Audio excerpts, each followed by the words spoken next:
of the crime.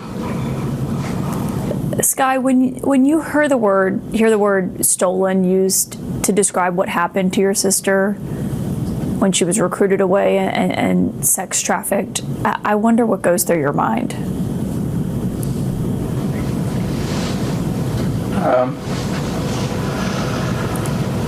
She wasn't stolen.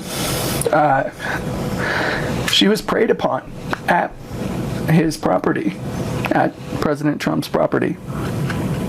And I think it's very important that we don't treat it like stolen. Seems very impersonal. It feels very much like an object, and these survivors are not objects. Women are not objects. What goes through my mind is that it's time to protect survivors, and it's time to protect the young women and our future generation of young women. So no, she wasn't stolen. She was preyed upon, and it certainly makes you kind of ask the question, how much he knew during that time, right? Even a couple of years later, even after he, I believe he had stated something along the lines of cutting off communication or kicking him out. He described Jeffrey Epstein as somebody who really enjoyed being around young women. And so she was preyed upon. She wasn't stolen. That is the brother that you're hearing there on Caitlin Collins' show of Virginia Giuffre, one of the victims of Jeffrey Epstein, who took her own life somewhat recently, responding to Trump's recent development in his story that has changed multiple times now. And he was, I'll play it for you, but it started, the story went, Trump cut off associations with Epstein because Epstein was a creep. As was made, the point that was made by Virginia's brother is a really important one, which is, even if that story were true, why was he later saying all these positive things about Epstein? And about Ghislaine Maxwell, all the way up until 2019 or 2020, when he said we wish her well, I just really wish her well, right? He kept repeating and he doubled down in the interview. But then it turned to, I had a falling out because he would take my employees, like just sort of recruit them, not even for crimes, but Trump would be upset that he would take employees out of Mar-a-Lago. And then we got to this clip. Other people would come and complain, this guy is taking people from the spa. I didn't know that. And then when I heard about it, I told him, I said, listen, we don't want you taking our people, whether it was spa or not spa. I don't want him taking people. And he was fine. And then not too long after that, he did it again. And I said, out of here. Mr.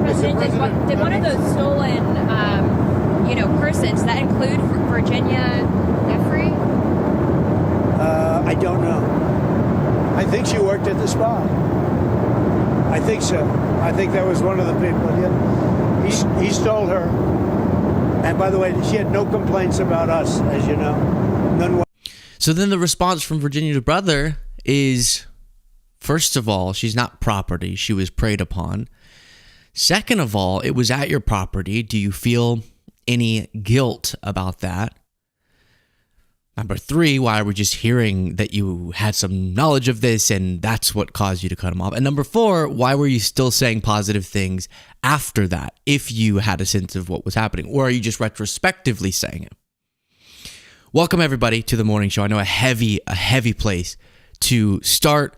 As a reminder, this is our last regular weekly morning live stream. And just in case anyone just stumbled across the channels confused about what that means for our other content, the normal content that gets uploaded on the channel is not changing, but just doing this stream every morning is, and instead we'll just do one live stream so that we can still engage with you more directly on the weekends on YouTube.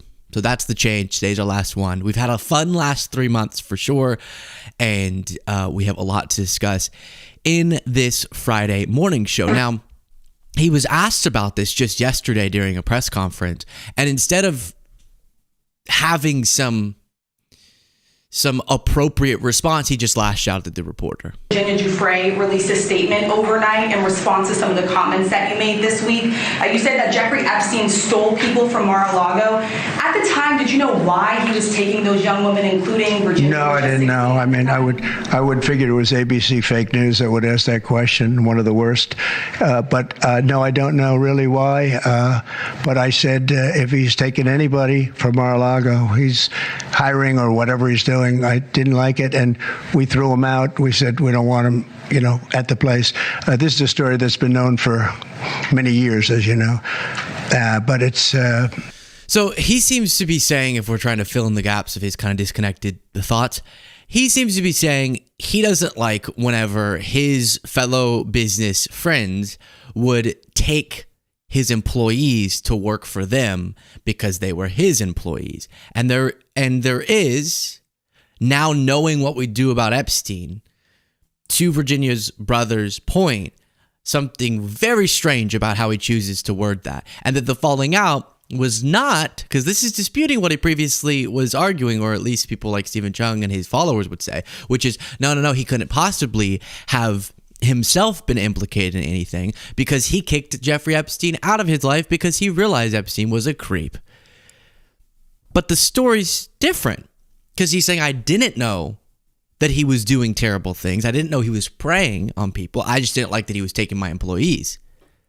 So now the story is that he did know and wasn't public about it and said positive things after about the extent of the predatory criminal behavior of Epstein, or he didn't know, so he didn't kick Epstein out of his life for being a creep. He did it because he didn't like that Epstein would poach his employees. Goodness. Okay, to the comments really quickly. Cole wrote, Clean, beautiful Cole. About your comment the other day about laughing at birds hitting windows. There's context, okay? There's context. Just sometimes if they survive, woohoo, bird. There's something funny about picturing a joyful moment, like in a movie where you're flying. And I sometimes picture it like the first time you figured out how to fly and you're like, oh my gosh, this is magical. I'm going to go fly in that room. And then you just burn. But we feel bad. And we salute every bird. So Cole said, about your comment the other day about laughing at birds hitting windows, I have a picture. You have to see it and share. I feel bad, but laugh my butt off. I'll email it to you this morning. Love you guys. Okay, sounds good. And Maya Hillier became a member by clicking the join button. I appreciate you. On to some economic news. Let me play this for you. I get this is Bloomberg. This is the most confusing portrayal of a news broadcast. Podcast listeners, it's like in this one window you have the broadcaster and then 3/4 of the screen is covered in text that I can't even barely make out. How are we supposed to read all of this? Anyways, so this is reporting on some jobs news that is not looking good. Despite Trump saying, see, I proved everyone wrong. I'm so brilliant with my economic approach. We're actually getting in the employment world some concerning metrics. Make it up. Anyway, this morning's jobs data came in much weaker than anticipated at 73,000, but it's the revisions that people are really focused on. Those downward revisions put the average rise in payrolls at just 35,000 over the last 3 months. Let's take a deep dive into the data with Michael McKee, Bloomberg's international economics and policy correspondent. And Mike, we were talking off air about how there's always a margin of error when it comes to these figures, but boy, those revisions look really ugly. The revisions are really ugly and really interesting. We had just 14,000 jobs created in June, according to the revised numbers from the BLS. It was 147,000. Took everybody by surprise when we first got those numbers. Private payrolls, only 3,000 in June, 83,000 in the month of July. Private payrolls were 74,000, half of what was created last month. So it is a major, major downward revision to the strength of the labor market, which was something that Jay Powell was touting at Wednesday's news conference. Now, the unemployment rate is just 2 basis points, less than 2 basis points, really, from 4.3%, almost a big bigger jump there. We went to 4.2, which is a rounded number, 4.248. It does show you that we did have a lot of people losing jobs during the month, and we almost got a much bigger move, except for the fact that the labor force went down significantly again, 38,000 after 130,000. Yeah, so you have the latest jobs report that came in under expectations, and then all of these revisions of the past reports showing that over the last few months, we've seen weaker job growth than we've seen really since the pandemic in terms of that span of time. And then before that, the Great Recession. The latest monthly jobs report showed the U.S. labor market added fewer jobs than expected in July, while the unemployment rate moved higher, and revisions to prior month numbers revealed significantly fewer jobs had been added than initially thought. So it's interesting. I just covered yesterday all of this. One of the clips I showed was Scott Jennings, and he was so proud of how everyone was panicking back in April during Trump's announcement of tariffs, but GDP came in strong, and we discussed the sort of, you dive into those numbers and you see this. We're in a time where a lot of GDP calculations are artificially being wonked in either direction, and you had this big buy up of a lot of inventory in preparation for the tariffs, and then the usage of that inventory as one part that's not really giving you a fair assessment of the health of the economy, but is creating all of these unexpected numbers. But the jobs, I think, do show you pretty directly the economic uncertainty in the business world, and the impact of that uncertainty for people's hiring decisions. But even the strength of the economy as it currently stands now, it's really funny because I'll hear people saying, why was everyone panicking about Trump's economic policy when the stock market's doing really well and when some of the metrics still look really strong? And you had Tim Scott touting 4.1% unemployment. Now it ticked up to 4.2, but that's historically really low. And what's so fundamentally dishonest about that argument is what we've gone through, which is you can't credit Trump's economic policies with the metrics that you pick out that are good when the underlying foundation of the economy has been years in the works. And this isn't just let's find a way to not credit. It's that we projected certain economic performance very clearly as Biden left office. On the show, we did that. And so then Trump's picking out the things that haven't been wrecked and saying, see, this is good. And if you look at the last 2 quarters of GDP growth, it's not good, averaged together, because you saw the contraction, you saw a stronger rebound. And then you have some negative metrics like this. But all that to say, it's true the economy is doing a lot better than it would be doing if Trump had actually implemented his economic policy. And that's the part that none of them want to talk about, which is you cannot give Trump credit, number one, for things that he inherited. Okay, so check those off the list. And number two, for metrics that he didn't impact because he backed off of his own plan. So he has become notorious. The stock market has started to react to this for making big tariff proclamations, and then when they're set to go into effect, he delays them. And so the majority of his tariff policies haven't ever actually been implemented, or they've been implemented for like 5 hours here, 5 hours there, a day there. So it's true that our panic about his Retribution Day tariffs and the stock market's panic, it wasn't wrong. It reacted. It adjusted for learning that even Trump doesn't have the balls to implement what he said he was going to implement. He got to get his balls back. Really, Roseanne? You want more tariffs? Wow. And that's why we're seeing what we are, which is still some negative effects of the much smaller tariffs he's rolled out, which is clearly showing up here. But macro, not yet the negative effects, because he hasn't actually done what he said he was going to do. And we've been working off of tariff extensions and extensions and exemptions this entire time since April.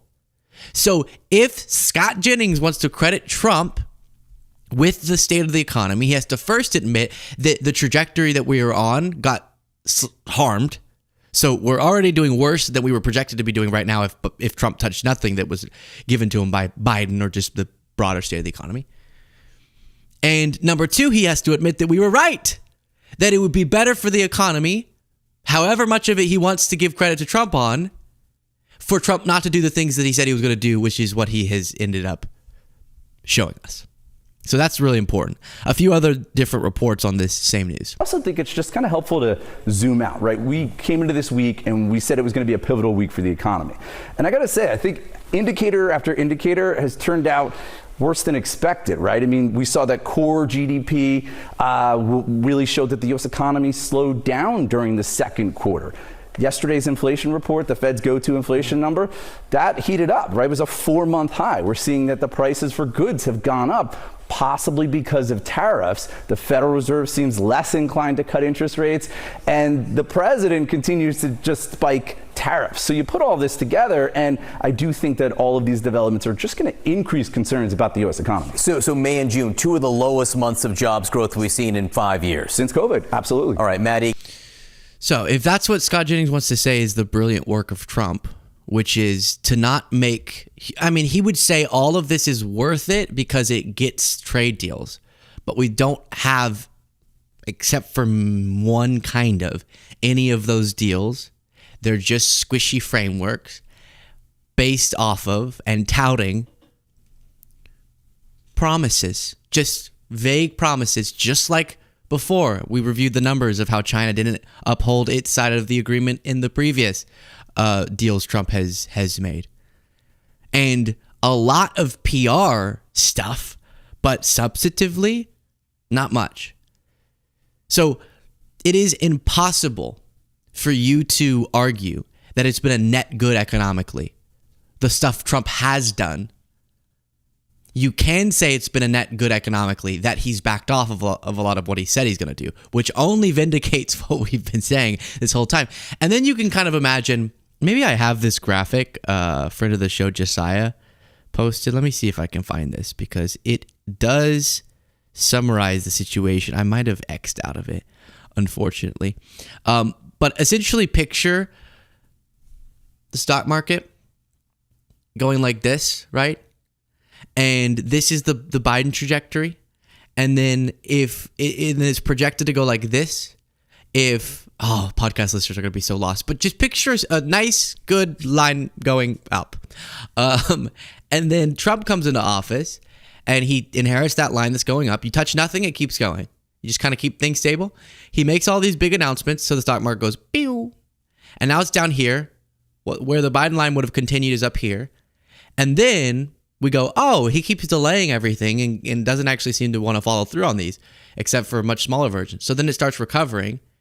And now the Biden economy / stock market would have been up here. Trump's line gets about like here. And they go, see, now we're back up to record-breaking numbers and the stock market has recovered. He must be a genius. But it's not only underperforming what you would have expected the Biden economy to be doing, but it also is only because of Trump's willingness to back off of what caused the stuff down here, in large part. And then what he left in place, we're seeing, is causing negative ramifications. It sounds like we're getting some bad Wi-Fi. Hopefully everyone can still see us and hear us and enjoy us. I don't know. Kyle Rome said, just ordered my first case of Pep. Please tell me that's Luke's thumb on the landing page. So much sexy. My thumb, drink Pep. So if you go to drinkpep.com, let's just see here. How throttled are we getting? Very throttled. The audio should be fine, but there should be some choppy video, but working on it right now. Okay, so let's see. If you go to drinkpep.com, that is not my thumb.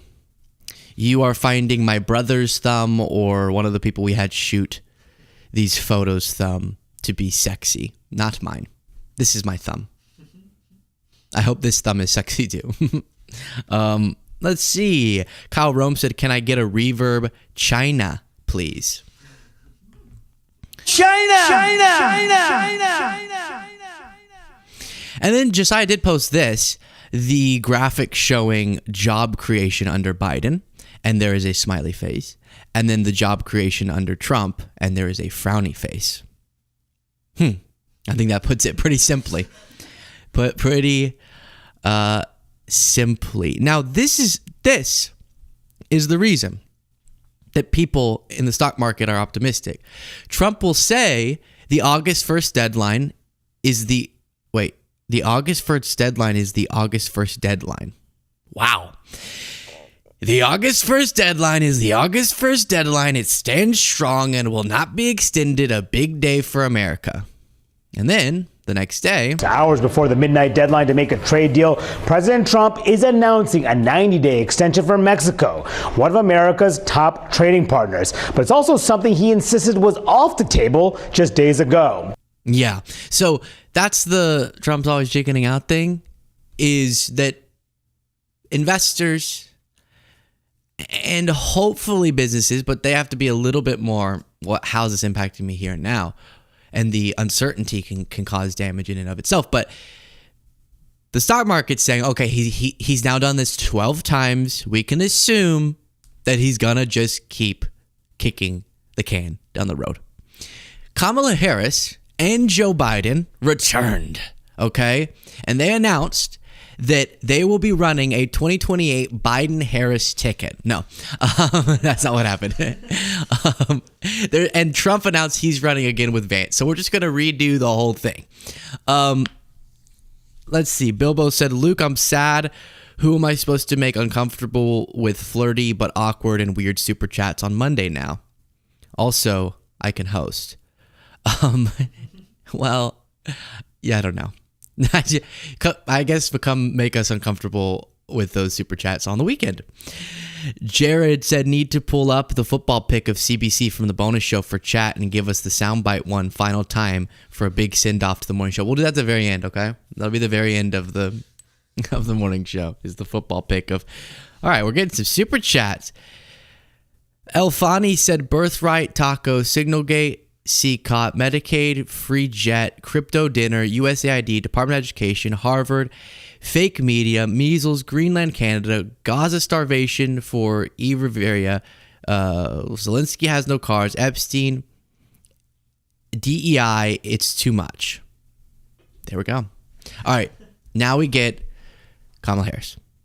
Kamala Harris goes on Stephen Colbert and says that democracy is broken. True. Biden speaks and says dark days are ahead of us under Trump. I don't know why when I came across these two headlines, I was like, well, that's fun. They're like, and we're back, baby. Things suck. No, we got that. Thank you.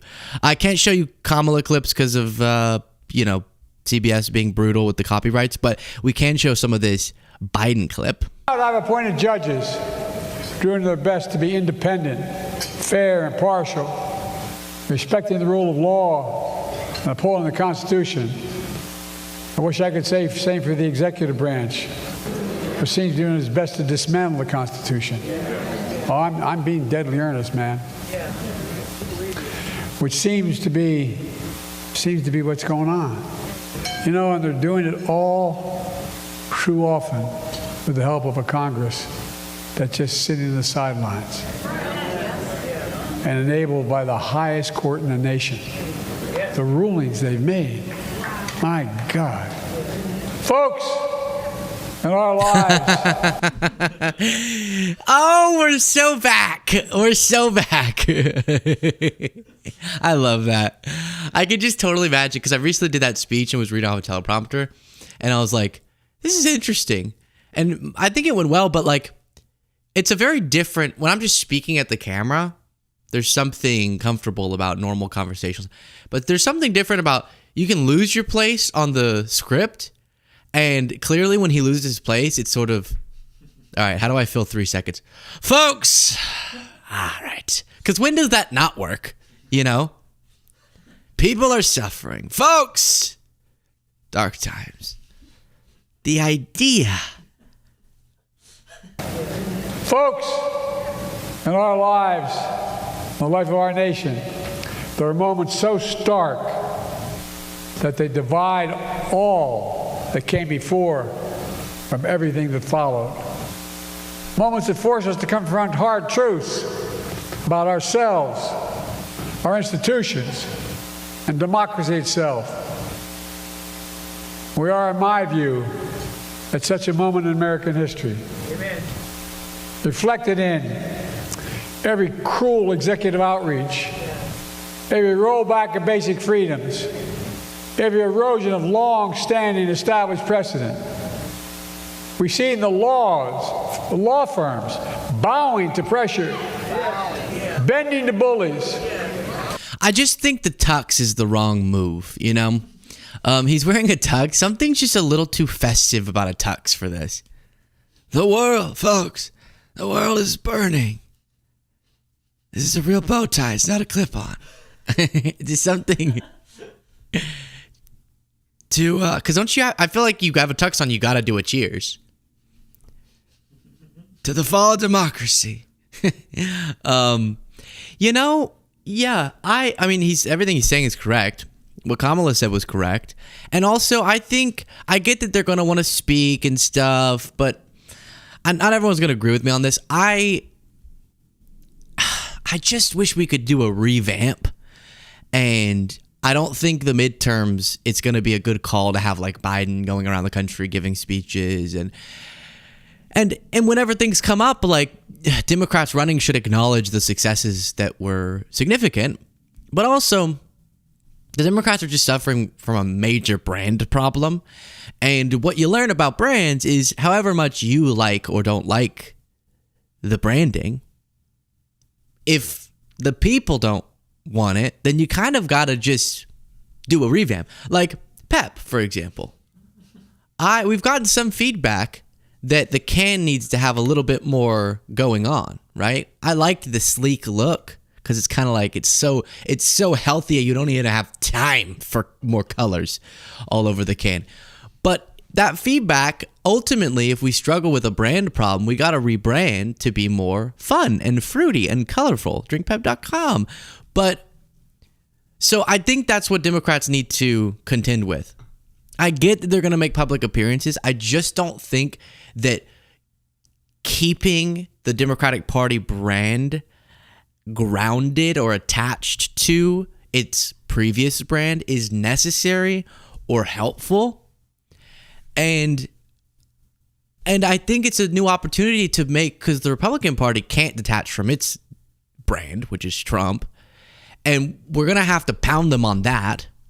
But if it becomes again a battle of 2024, if it becomes again the Biden Democratic Party versus the Trump Republican Party, then we're working already a little bit at a disadvantage because in recent memory, people remember the Democratic Party losing.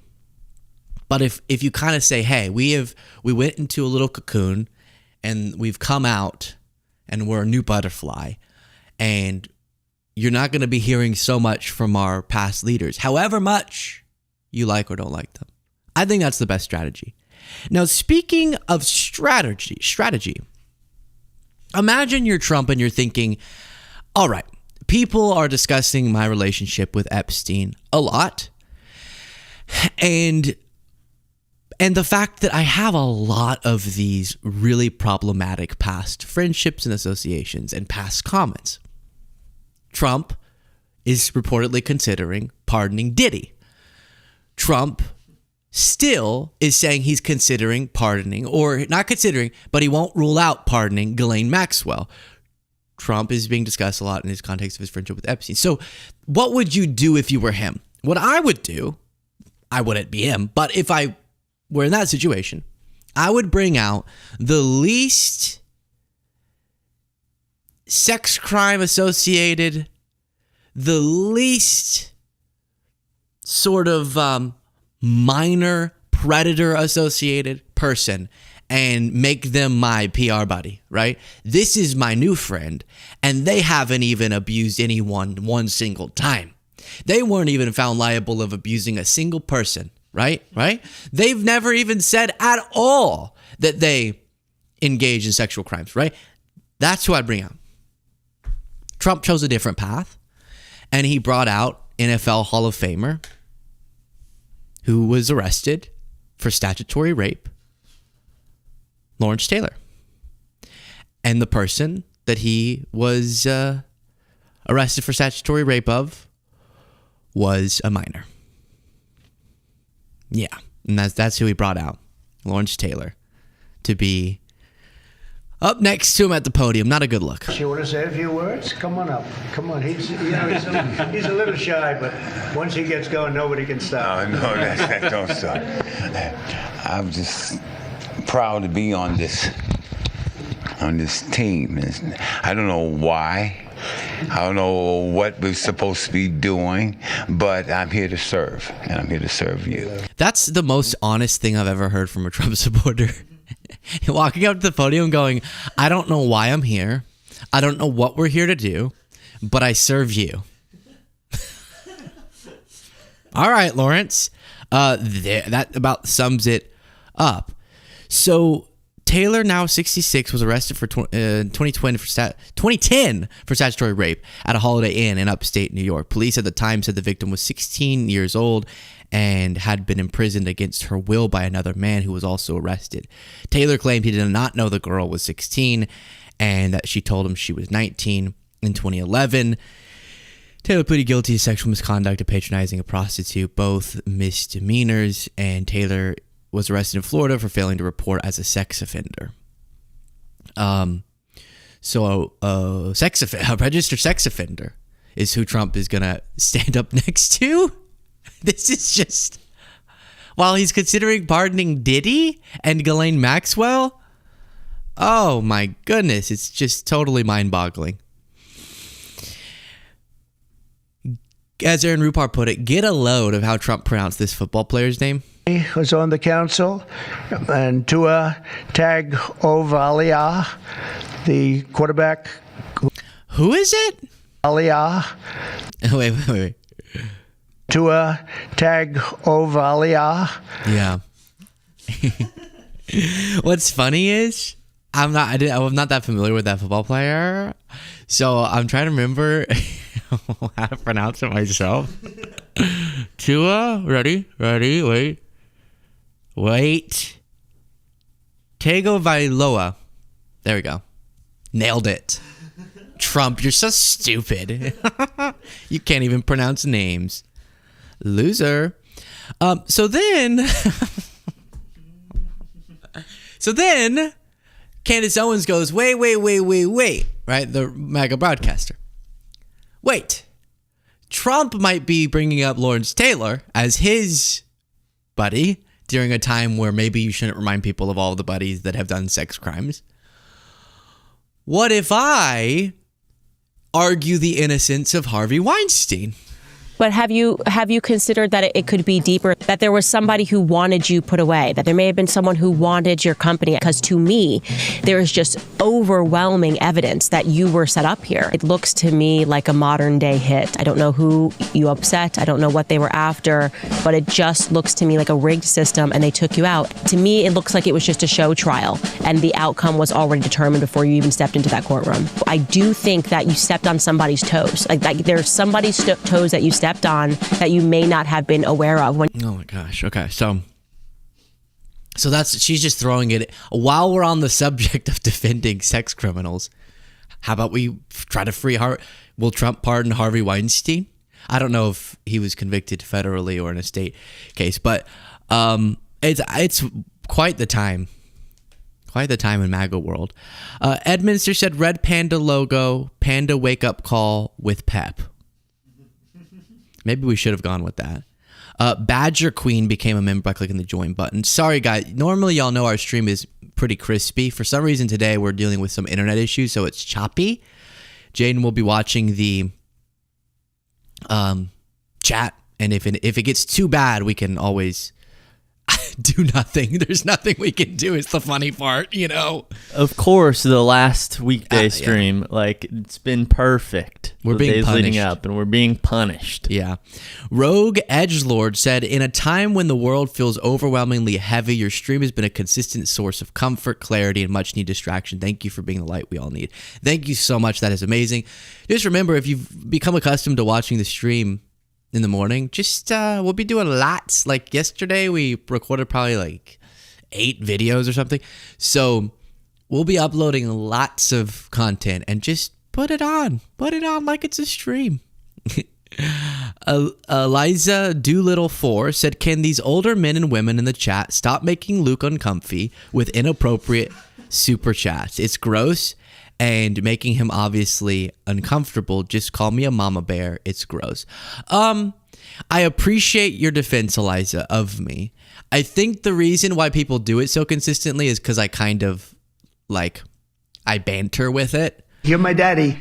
And we like, how can we say they're not allowed to make me uncomfortable when the amount of sexual, The biggest load that we've seen. yeah, jokes that are made is excessive? You can just keep going with those. I'm gonna come. Yeah. What about the other one, Kamala? Do not come. I'm gonna come. So I understand why it's totally. It's fine. I'll let Eliza. I'll let everyone know if it gets too over. I never sucked any ding dongs. Anton, thank you so much for becoming a member. I appreciate it. I'm just seeing a shot of the stream, and it looks like we're streaming in 1973. So I apologize, but just hear my voice, and then normally it processes and it'll be higher quality later once it's published. But I hate that. Speaking of strange sexual things, balls in their hands. What? No. Okay, we're done with those, Cole.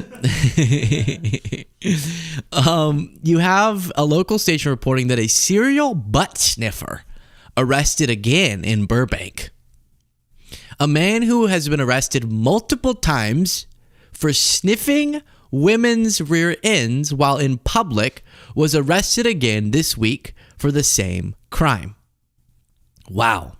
Police had originally responded to the nearby Nordstrom Rack. In Nordstrom Rack? You're going to sniff someone's behind in Nordstrom Rack? That's insane. Oh, look at this sweater. That's a really nice sweater.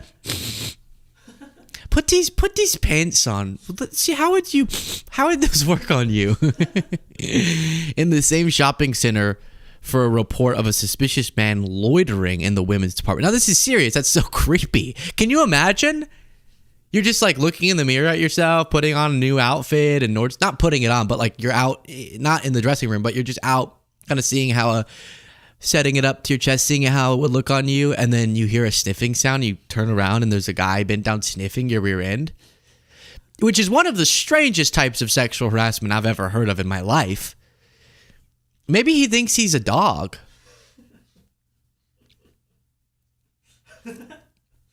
I don't know. Maybe he thinks he's a dog. Which would be wrong. I'm just saying, what's going on psychologically? Like, is this something that he experiences sometime? Maybe he was raised by dogs. And like it was normal. You know, we have to respect cultural differences. And if you came from a dog culture, then you would think that's how you greet people. I'm really bummed out by the stream right now. The quality, it just really gets under my skin. So I'm trying my best. I'm doing butt humor. I'm trying to push through my anger that's in here in my chest. But that's the best that I can give you. Ha ha, what if he thought he was a dog? When in reality, whenever silly Luke is not here, all I want to say is what a creep. But is that fun? Someone just said this show becomes uplifting. What's fun about being like, hey, next time you go to Nordstrom Rack, guess what? Some guy might sniff your butt. Hey, ladies, guess what? The world is such a weird place that you have to worry that someone might sniff your rear end. And who knows what they're thinking about while they're doing that. Or worse. See, that's the other part. And that's not the worst of what's out there. Ugh. Jaden said it's time to start the Jaden Alliance. Hey, you spell it like Jaden. I love Jaden. Yeah. Jaden's trying to push out some laughter, but it's tough. It's tough. Okay, let's see. What is do we want to look at Gavin? I'm wanting to find something that would make me giggle. But all of these stories, let's look at Gavin Newsom here for a second, discussing that essentially, this is the hopeful part, right? If the midterms go the way that we'd want them to, that could be the effective end of the full extent of the Trump presidency just around the corner. I think there's a growing recognition in this country, not just with Democrats, independents, but also Republicans, that de facto the Trump presidency ends in November of next year if the American people are given a fair chance and a voice and a choice. We will take back Congress. The President of the United States recognizes that, so he wants to rig the game, wants to change the rules midterm. They're very effective at this. They've done this in the past. They've got a lot of experience doing this. He dials up Greg Abbott, says, I need 5. Instead of 12,000 votes in Georgia, I need 5 House seats. He obliges. I'm just curious, as a trivia question, it's been a long time. Like, I have it in my head, and I know a lot of the chatters do. When he references the 12,000 votes, you know, he's referencing the call from Trump to Brad Raffensperger saying, find me. I need, and I'm just curious if either of you know what the exact number is. I can't off the top of my head now. 11,780 votes. It's weird, those little things that whenever you're living your life and like I see a number, it's like 11,700 and I'm like 11,780 votes, which is one more than I need. And I giggle to myself and I think, oh my gosh, you're such a nerd. You're standing in public and you are giggling because the president was trying to steal an election by begging the Secretary of State for 11,780 votes. And you think it's funny that you remember the exact number and you saw a number on a sign that's similar while everyone else has lives. That's what you're thinking. Everyone else has lives and you're thinking that's a funny thing that the president tried. Not funny, but it's funny that that's in your head. Or the amount of time, it's so brutal. I've literally been like, hey, Trump, Dad, what? Oh, hey, Jaden. Like, his name will just pop out of my mouth because I say it so frequently. And it's disturbing. Or I'll be in public talking about something and someone says China and I'm like, China! China! Yeah. And barely anyone gets it.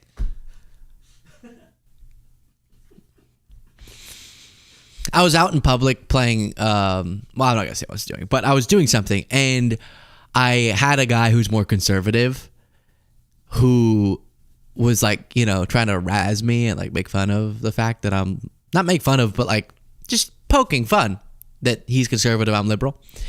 And he kept going, wow, what a beautiful thing, doing a Trump impression. It was fine. It wasn't that good, but it was fine.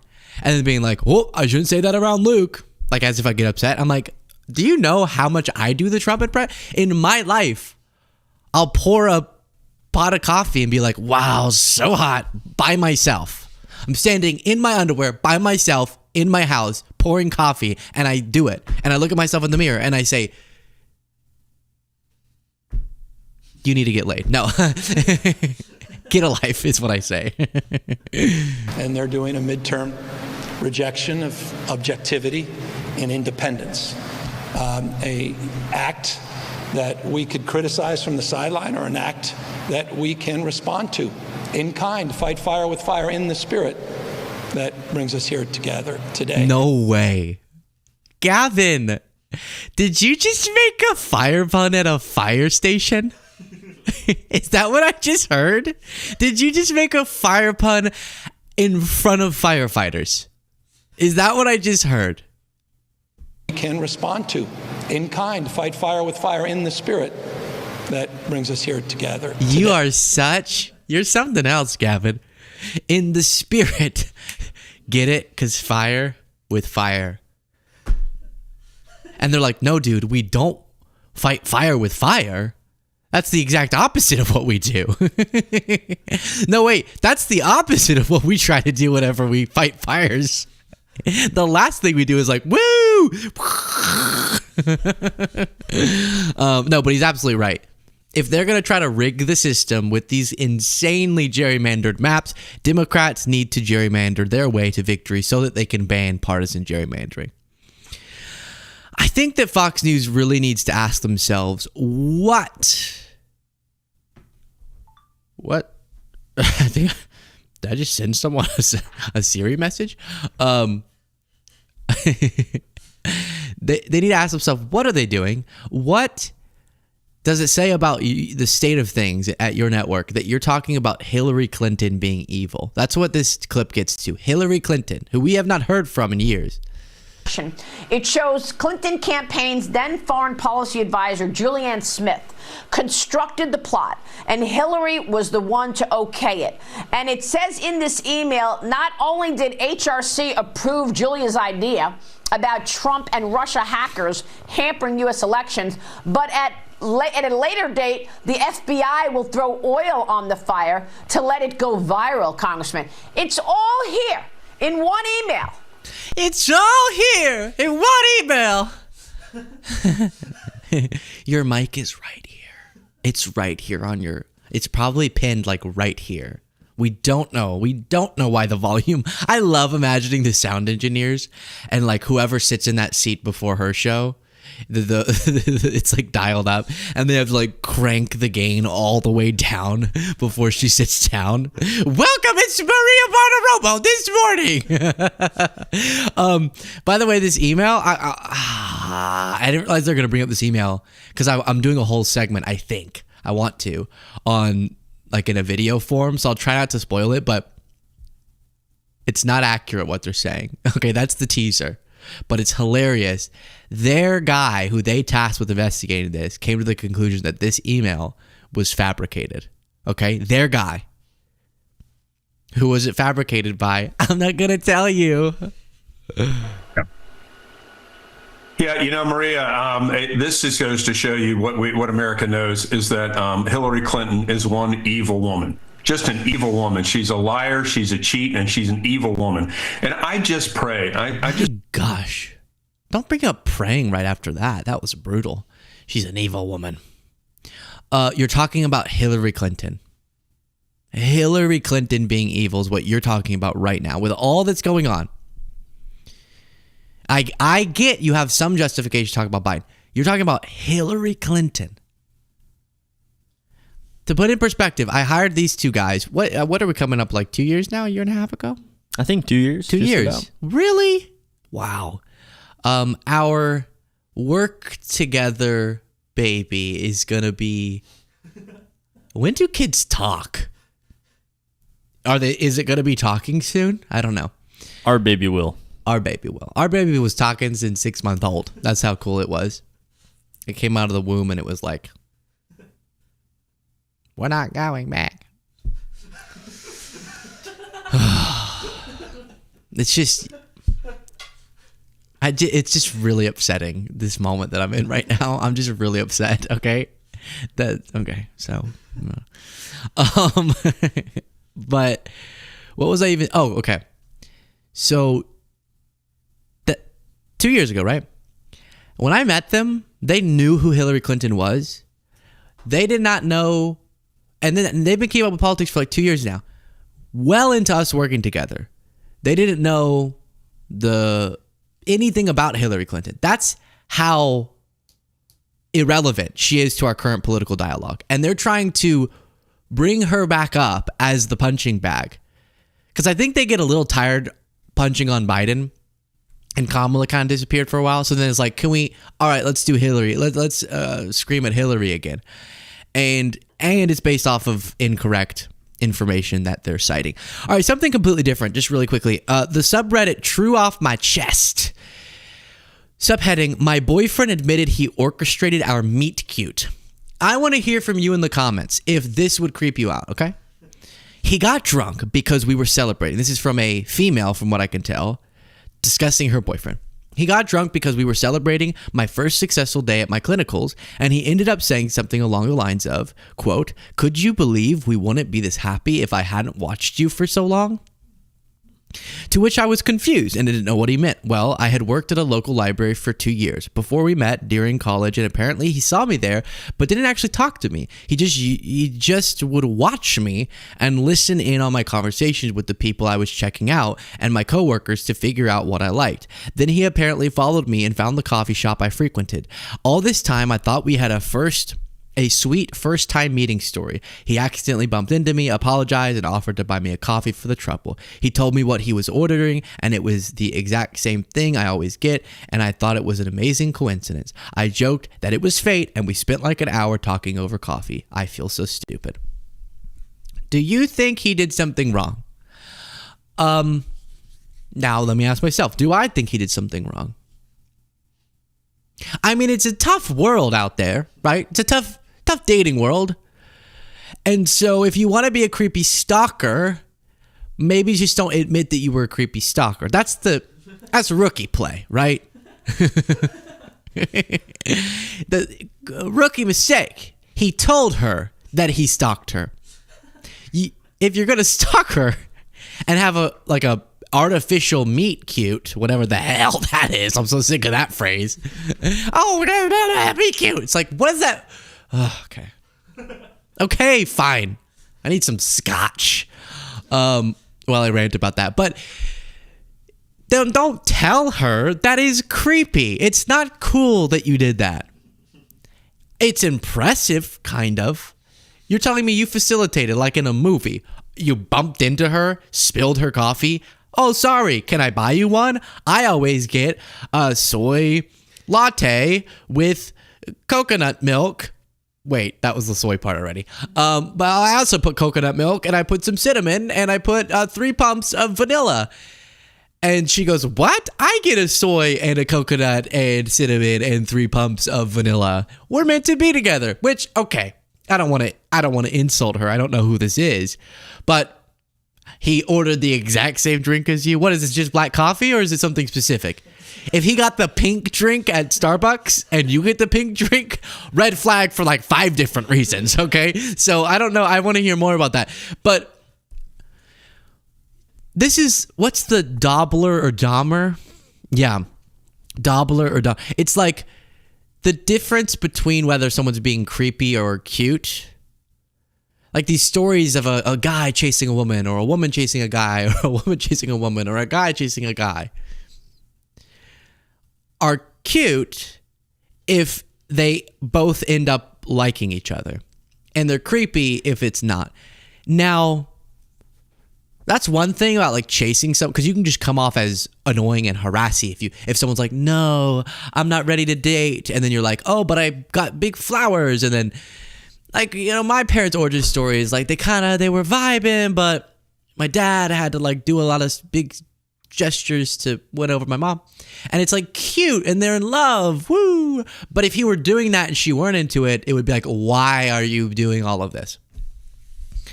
So my point is that I think we need more guys like this in the world. I think that's where I end up. I just don't think anyone puts in effort anymore. Is it creepy? Yes. Is he probably going to murder her? Probably. But no one puts in effort anymore to love. Everyone's just trying to right swipe or left swipe, whichever one it is. I don't usually swipe. I just click the buttons because it goes faster. But everyone's just expecting that they can DoorDash love. You can't DoorDash love, okay? Oh, here's people sending their address to random people. Come over to my house. And expecting that's going to be the path to love. Because of 3, 4, 5, I don't forget the minimum, but on Hinge. Photos. Now, dating apps actually lead to a lot of very high relationships. I'm not against dating apps. I'm saying there's this culture of laziness developing.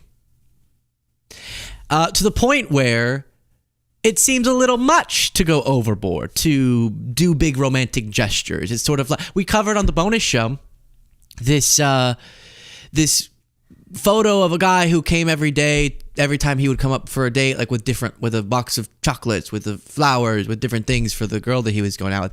And somebody was like, no one actually likes that. He's going to get cheated on. And I'm like, what? That's what I'm talking about. That cultural mindset of it's gross to do anything romantic. And so if we start saying, hey, you're a stalker, hey, you're a serial killer, hey, you're definitely going to chop her up and dismember her. Like, if we start saying those things, all of a sudden we facilitate the stigma. We don't want stigma around love, around stalking for love. And the bummer is they could be happy if he just hadn't told her. No, she should break up with him. He is going to kill her. So, but I mean, this is very You-esque, that TV show.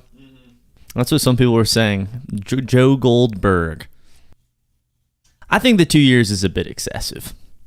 Personally. It was 2 years? I think. Didn't it say 2 years? Put on some chapstick. Tell me more about it, Jaden, while I put on this chapstick. I think if you're doing this for like a few months and you notice someone and you're following them around a little bit and just kind of getting to know them, I think that's sweet.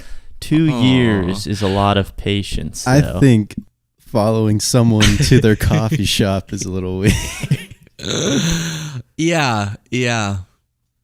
It's sort of, but the funny thing is in TV shows that character is always the protagonist. Like in How I Met Your Mother, he races all the way because he sees the girl that he's into on the news, and he races all the way to the like gas station or the, what's it called? What do you people call it in New York City?